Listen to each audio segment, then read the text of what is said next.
जगभरात जुगाडू लोकांची कमी नाहीये, त्यामुळे अशा व्हिडिओना दिवसेंदिवस मार्केट येते।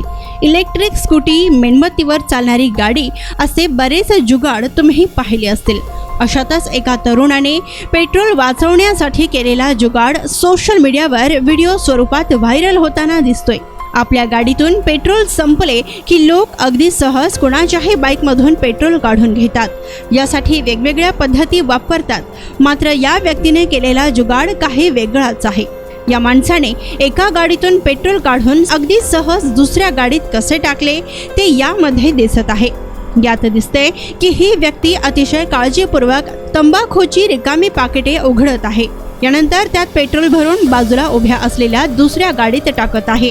हा व्हिडिओ सोशल मीडियावर चांगलाच व्हायरल झालेला असून अनेकांनी यावर कमेंट केल्या आहेत। सोशल मीडियावर सोनू एम देवी नावाच्या अकाउंटवर हा व्हिडिओ शेअर करण्यात आलाय, ज्याला आतापर्यंत 3,76,000हून जास्त लोकांनी पाहिलंय, तर हजाराहून जास्त लोकांनी हा व्हिडिओ लाईकही केलाय। सोशल मीडियावर व्हायरल होणाऱ्या या व्हिडिओ सोबत कॅप्शनमध्ये लिहिले की हा जुगाड राजस्थानच्या बाहेर जाऊ नये। यावर आता लोक प्रतिक्रियाही देत असून या व्हिडिओवर येणाऱ्या प्रतिक्रिया मिश्र स्वरूपाच्या आहेत। कोणाला हा जुगाड आवडलाय तर कोणी ट्रोल करण्याची संधीही सोडलेली नाहीये।